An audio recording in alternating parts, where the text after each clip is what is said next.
You're listening to Unmuted with Papamutes. How about, I kind of skipped over this one, writer's block. I am one of those writers that I don't have writer's block. I know I should say knock on wood. Yeah. You know what? Wow. I have too many ideas to, yeah. Okay. So if I'm a little bit stumped on how a chapter should go, I try to take a walk, like about an hour walk, and that seems to sort of unclog, whatever's in there. So Before the that's kids come home, right? Yeah, exactly. Or you know what, late at night, and then I kind of think about what I want to write the next morning, the next chapter, and that really helps me. Now, do you just this? Tonight you think of something, right? You're not in your room, kids are running around, whatever. What do? You put it on paper, or do you remember it? Or do you put it on your phone, like, oh, this plot? At that moment, you can't run into your little cave there. Right. If I'm near a piece of paper, I will quickly jot it down. If I'm not, I'll do a voice recording on my phone. Oh, yeah. The phone is everything. It's like a mini computer. I know. That's great. So let's get off the subject a little bit. I understand that you're a fan of board games, but you don't play them because you have no time. That's pretty much true. Yes. So I have the segue into this. I have this this or that segment. It's basically just to get to know you outside of, writing a book. You're an author. And Sure. so I give you a couple choices and you tell me your preference. Okay. Ooh, fun. So the first few are book related, or I'm sorry, board related, game board. Ooh. So, Monopoly or Chutes and Ladders? Monopoly. Checkers or chess? Ooh, checkers. I'm not that smart. Parcheesi or backgammon? Oh, that's almost like a tie. We have a tie, folks. Yes, I'm gonna have to say Parcheesi because I used to play that with my mom all the time. How about Clue or Sorry? Hello. Any mystery writer is gonna say Clue, right? True, right. Sorry used to piss me off so much, but it's a great game. So let's get out of that. Cat or dog? Cat. Although I own a dog, so go figure. Interesting. All right. Yeah. Kids wanted a dog, so I lost. Caved in on that one. All right. Meat or fish? Fish. Fish. Driver or passenger? Driver.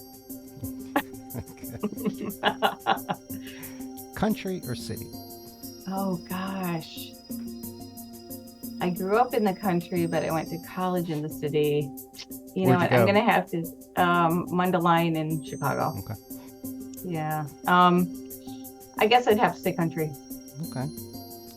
Art museum or history museum? History. I kind of knew that one. Yeah, I was writing it down. I was like, Snowstorm or rainstorm? Ooh. I'm going to say rain. There's something romantic about the rain. Lady Gaga or Taylor Swift? Ooh. Can I say neither? You could. But if I'm you had gonna to go, say neither. if you were forced to go see one. I guess Taylor Swift.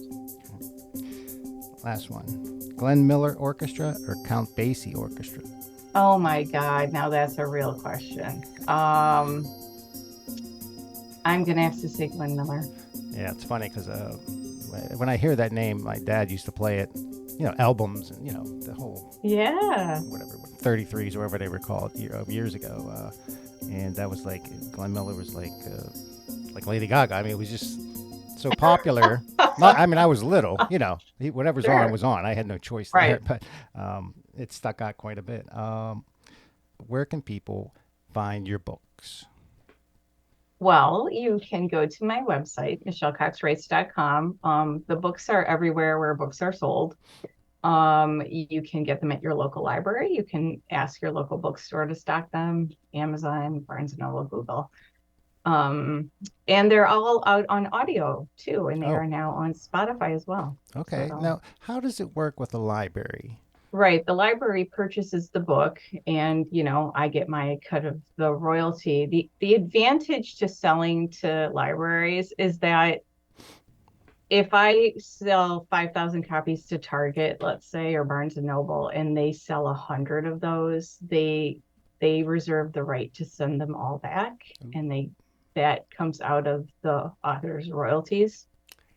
Really? So yeah, with at least as far as Shiraz Press goes. So they don't ever do gigantic orders like this. But libraries, however, is a non-returnable sale.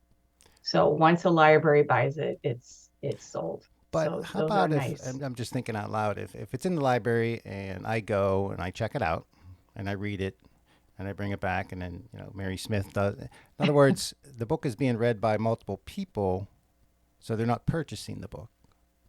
Is that kind of the negative end of that? It is a little bit, but there are some people that get exposed to your book that might not otherwise, and they might become such a fan that when your new book comes out, they don't want to wait. They'll just go buy it. So makes sense. Yeah. Okay. Awesome. Plus, it's always good to be friends of a librarian, because if somebody comes in and says, "Oh, I'm looking for a mystery, maybe a little bit of romance in it," then they can point that person to you, hopefully.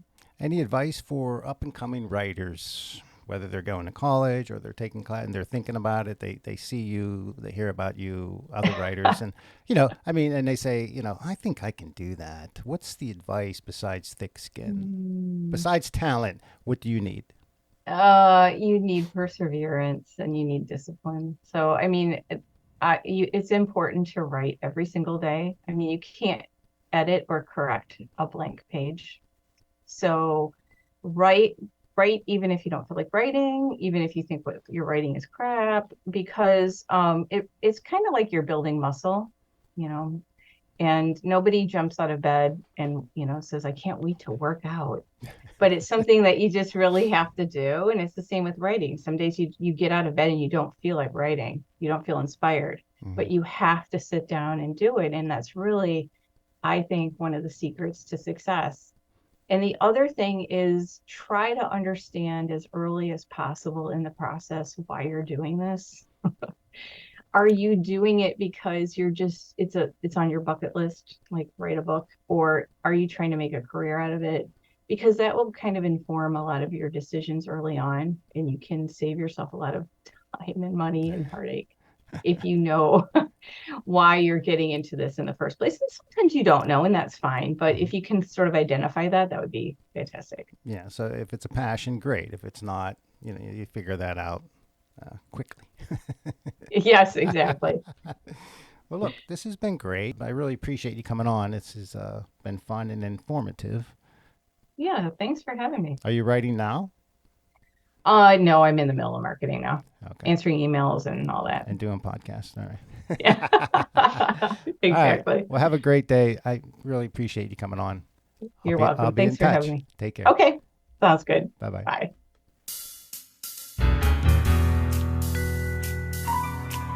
This has been an Unmuted podcast with Papamutes.